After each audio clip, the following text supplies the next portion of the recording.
Circuit को redraw कर लेते हैं जी।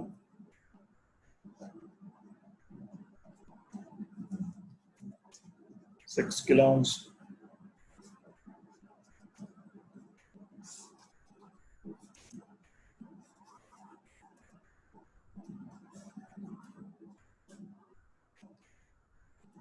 जो पहले स्टेप्स हैं वो सेम ही है, ठीक है जी। वो हर स्टेप के अंदर, वो हर मेथड में सेम ही है कि आपने मैशेस क्रिएट की और मैशेस के साथ आपने एक करंट एसोसिएट कर दी, ठीक है जी। यहाँ पे I1 है, यहाँ पे क्या है जी I2 करंट है जी आपके पास। डिफरेंस कहाँ पे आएगा मेथड 2 के अंदर, वो यहाँ पे है। जब आपने इस तरह कर देना जी कि भाई ये इसकी वोल्टेज है, ये इसकी वोल्टेज है, ये इसकी वोल्टेज, यानी कि अब आपने वोल्टेज लिखी नहीं, यहाँ पे मैंने यहाँ पे मैंने V1 नहीं लिखा, यहाँ पे मैंने V2 नहीं लिखा, मैंने यहाँ पे V3 भी नहीं लिखा, मैंने सब यहाँ पे पोलैरिटी मार्क कर दी है इन रेजिस्टर्स के लिए। तो अब मैंने क्या करना है, केवीएल अप्लाई करना है एट I1। जब केवीएल करूंगा अप्लाई, सबसे पहले कौन सा आ रही है, 6K रेजिस्टर आ रहा है, इसमें कौन सी करंट फ्लो कर रही है, I1 फ्लो कर रही है। तो मैंने डायरेक्टली यहाँ पे लिख दिया 6K I1, यानी कि रेजिस्टर लिखा और साथ उसमें जो सी भी करंट फ्लो कर रही है, यहाँ पे देखिए करंट इसमें कौन सी फ्लो कर रही है, I1 फ्लो कर रही है। सो मैं डायरेक्टली ohms लॉ अप्लाई करके यहाँ पे लिख दिया, प्लस मैंने ये वाला 6K लिखा, मैंने ये वाला 6K लिखा, क्योंकि देखा ना मैं क्लॉकवाइज डायरेक्शन में आ रहा हूं ना, तो पहले पॉजिटिव टर्मिनल आया तो यहाँ पे प्लस ही होगा। अगर मैंने रेजिस्टर की वैल्यू लिख ली 6K, अब मैं देखने इसमें करंट कौन सा फ्लो कर रहा है, इसमें नेट करंट क्या होनी चाहिए from top to the bottom. अगर ऊपर पॉजिटिव और नीचे नेगेटिव है तो नेट करंट क्या होनी चाहिए from top to the bottom. अब I1 क्या फ्लो कर रही है, ऊपर से नीचे कर रही है, सो I1 पॉजिटिव, I2 क्या ये नीचे से ऊपर तरफ जाते नेगेटिव हो जाएगी, क्योंकि ये नेट करंट की डायरेक्शन को अपोज कर रही है। नेट करंट क्या होनी चाहिए from top to the bottom, क्योंकि पॉजिटिव टर्मिनल पहले नेगेटिव बाद में, सो ऊपर से नीचे तक करंट आनी चाहिए इसके अंदर। तो I1 नेट करंट की डायरेक्शन में फ्लो कर रही है तो वो पॉजिटिव, I2 अपोज कर रही है तो यहाँ पर I2 माइनस। आगे आपके पास ये वाला वोल्टेज सोर्स आ गया which is -12 was equal to 0, यानी कि मैंने यहाँ पे क्या किया है, ये वाला जो स्टेप है इसको मैंने खा लिया और ये वाला स्टेप भी खा गया, यानी कि ये जो दो स्टेप्स हैं ये अब मैं खा गया हूं बीच में से मेथड 2 के अंदर। मेथड 2 के अंदर मैं ये दो स्टेप्स बीच में से खत्म कर गया हूं, ठीक है। ओमिटेड दीज 2 स्टेप्स, ठीक है, खा नहीं गया बड़ा, these have been omitted from the analysis। तो बस ये वाली क्वेश्चन आ गई थी। अब आप करें यहाँ पे मल्टीप्लीकेशन कर लीजिए, तो आपका आ जाएगा 6K I1 plus 6K I1 minus 6K I2 is equal to 12, और फिर आप I1 और I2 वाली टर्म्स अलग अलग कर लीजिए, तो आपके पास आ जाएगा 6K plus 6K into I1 minus 6K into I2 is equal to 12। This is question number 1। देखिए यहाँ पे जो क्वेश्चन आई है और यहाँ पे जो क्वेश्चन आई है दोनों बिल्कुल सेम है, ठीक है जी। सिमिलरली अब आपने अप्लाई करना है KVL एट I2। जब आपने I2 पर KVL अप्लाई करना है तो आपके पास क्या आ जाएगा, this is what you are going to obtain. सबसे पहले पॉजिटिव टर्मिनल आया तो 3K के साथ आपने क्या किया, पॉजिटिव का साइन आ गया। अब इसमें करंट कौन सा फ्लो कर रहा है, सिर्फ एक ही करंट फ्लो कर रहा है I2, तो आपने यहाँ पे सिर्फ लिख दिया I2। आगे प्लस 3, ये वोल्टेज सोर्स आ गया। अब पहले नेगेटिव टर्मिनल आ रहा है आपके पास 6 किलो ओम्स का, तो यहाँ पे आ गया माइनस 6K इंटू करंट अब आपने देखनी है, ठीक है जी। अब आपने इसके अंदर देखनी है जी करंट क्या फ्लो कर रही है जिसके अंदर, from top to the bottom, current is from top to the bottom. So net current क्या है इसके अंदर, I1 minus I2 is equal to 0, ठीक है जी। 6K का नेगेटिव टर्मिनल पहले आया तो मैंने यहाँ पे माइनस 6K कर दिया। अब 6K की करंट क्या है, it will B I1 minus I2। By passive sign convention, I1 is entering the positive terminal, while I2 is entering the negative terminal, which is against the passive sign convention. So that is why I2 will be negative. अब आप इसको ऊपर कर सकते हैं जी। अब ये multiplication कर लीजिए तो आपको आ जाएगा 3K I2, ये प्लस 3 जो जाकर नेगेटिव 3 हो जाएगा। सो यहाँ पे आ गया माइनस 6K इंटू I1, ये minus 6K into minus plus 6K into I2 plus 6K I2 is equal to minus 3। I1 और I2 वाली टर्म्स अलग अलग कर लीजिए तो आपको आ जाएगा minus 6K I1 plus 3K plus 6K I2 is equal to minus 3।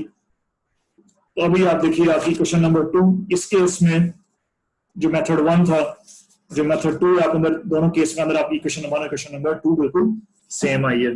किया क्या हमने, बेसिकली हमने सिंपली V1 V2 V3 को रिमूव करके हमने डायरेक्टली ओम्स लॉ अप्लाई किया सर्किट के अंदर। तो ये आपके पास होगा जी, दो मेथड्स आ गए जी आपके पास। अब हम बात करते हैं अपने तीसरे मेथड के ऊपर चलते हैं जी हम।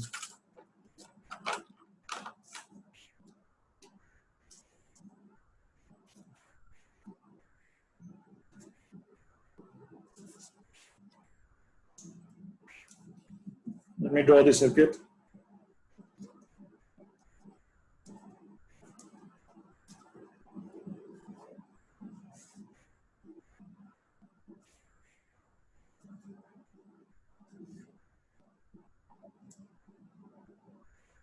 पहला स्टेप हमेशा एक ही रहेगा, I1 I2।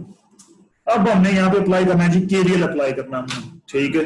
डिफरेंस कहां पे आ रहा है, जहां पे हमने केवीएल जाके अप्लाई करना स्टार्ट करना है, केवीएल एट I1। अब मैं ना तो वोल्टेज मार्क कर रहा हूं कोई, ना ही मैं कोई पोलैरिटी मार्क कर रहा हूं, ठीक है ना, जिस तरह पोलैरिटी की थी मेथड 2 के अंदर, अब मैं इसके अंदर पोलैरिटी भी कोई भी मार्क नहीं करूंगा, ठीक है जी। अब मैंने क्या करना, मैंने क्लॉकवाइज डायरेक्शन में मूव करना स्टार्ट करना। I1 पे आया, सबसे पहले कौन सा रजिस्टर आया, 6K, तो मैंने 6K लिख लिया। अब मैंने देखनी है जी करंट, इसमें से कौन सी करंट फ्लो कर रही है, एक ही करंट फ्लो कर रही है I1, से आ गया I1। फिर आगे रजिस्टर आ गया 6K, मैंने इसको दोबारा प्लस 6K लिख लिया। मैंने भी सोचना करंट एंटर हो रही है, लीव कर रही है, क्या वोल्टेज की डायरेक्शन है, कुछ भी नहीं है। मैंने सिंपली अज्यूम कर लेना है कि जो भी रजिस्टर का वोल्टेज ड्रॉप है वो हमेशा पॉजिटिव होगा। जिस तरह जब मेथड 3 किया था मैं नोडल एनालिसिस का, तो हमने असम्पशन कर ली थी कि we will always assume that the currents entering the resistors will be taken as positive for the nodal analysis in the method 3. Similarly, in the mesh analysis in method 3, we're going to assume that the voltage drop for the resistor will always be positive, regardless of the polarity, whatever is given to us.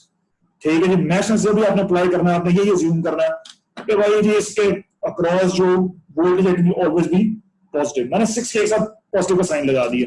अब इस 6K में से current कौन कौन सा flow करता है, मैं I1 के ऊपर अप्लाई कर रहा हूं, तो मैंने I1 को पॉजिटिव ले लेना, और उसके अलावा जो करंट I1 को सपोर्ट करेगी उसको पॉजिटिव, और जो उसको अपोज करेगी नेगेटिव। अब I2 I1 को अपोज कर रही है कि सपोर्ट कर रही है, I1 ऊपर से नीचे, I2 नीचे से ऊपर की तरफ जा रही है, सो I2 I1 को अपोज कर रही है, सो यहाँ पे आ गया -I2, ठीक हो गया जी। और फिर आगे आपके पास ये वाला वोल्टेज सोर्स आ गया, -12 इज इक्वल टू 0। समझ आइए मैंने इसको किस तरह लिखा है, मैंने अप्लाई करना स्टार्ट किया, 6K लिखा, इसके क्रॉस करंट कौन सी है, सिर्फ एक करंट I1, 6K I1। फिर ये 6K लिखा, प्लस 6K लिखे साथ I1 को पॉजिटिव में लिख लिया। फिर मैं देखा इसमें से और कौन कौन सी करंट फ्लो कर रही है, सिर्फ एक करंट और फ्लो अगर कर रही है, कौन सी है, वो है I2। वो अगर तो सपोर्ट करेगी I1 को तो पॉजिटिव, अगर अपोज करेगी तो नेगेटिव, वो उसको अपोज ही कर रही है। I1 ऊपर से नीचे, I2 नीचे से ऊपर तरफ जा रही है, तो I2 क्या होगा, नेगेटिव ले लो, ये 12 के जाकर पॉजिटिव हो जाएगा।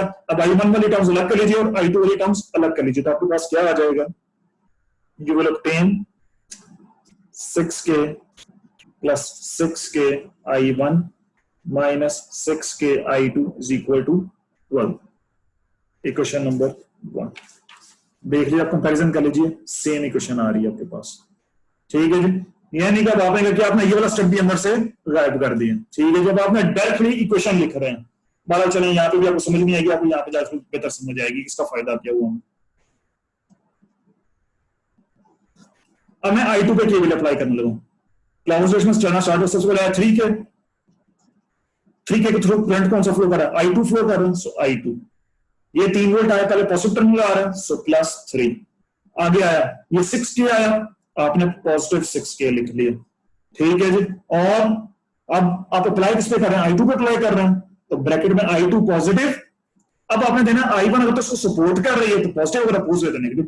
अब I1 जो I2 को अपोज कर रही है, I2 नीचे से ऊपर तक जा रही है, I1 ऊपर से नीचे की तरफ आ रही है, सो I1 और I2 की डायरेक्शन आपस में क्या है, ऑपोजिट है इस ब्रांच के अंदर, so I2 minus I1 is equal to 0।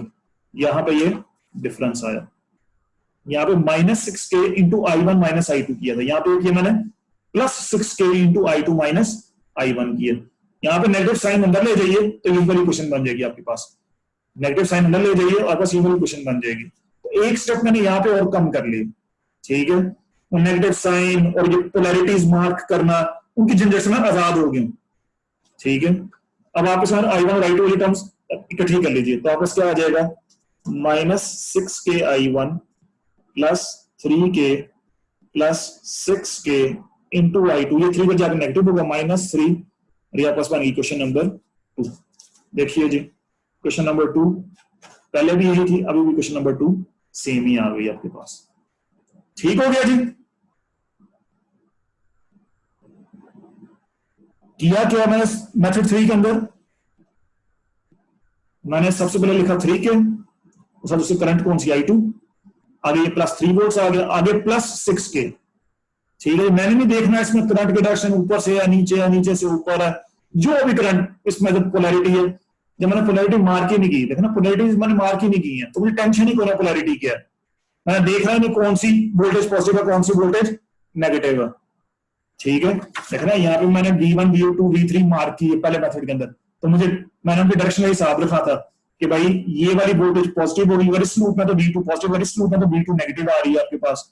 ठीक है, देखिए अगर इस लूप के अंदर हम अगर बात करते हैं, मैश में बात करते हैं, तो देखिए आपके पास V2 पॉजिटिव है, अगर इस के अंदर हम चलते हैं तो देखें पहले नेगेटिव टर्मिनल आ रहा है, तो यहाँ पे V2 नेगेटिव है। यहाँ पे देखिए जब हम चले क्लॉकवाइज डायरेक्शन में तो पहले V2 का पॉजिटिव टर्मिनल आता है, यहाँ पे V2 पॉजिटिव हो गया, जब यहाँ पे चले हम तो V2 का पहले नेगेटिव आया, तो यहाँ पे ये नेगेटिव हो गया। मेथड 2 के अंदर आप देख लीजिए कि जब हम इस डायरेक्शन में चले तो इस 6K का जो वोल्टेज ड्रॉप है, यहाँ पे देखें पॉजिटिवली हमने लूप मैश 1 के लिए, लेकिन मैश 2 के लिए हमने क्या किया, इसको नेगेटिव लिया, क्योंकि ये देखिए I2 के लिए current is entering the negative terminal. ठीक है, तो आपके पास यहाँ पे ये नेगेटिव का साइन आ गया, I1 के लिए current is entering the positive terminal, तो यहाँ पे पॉजिटिव का साइन आ गया था आपके पास।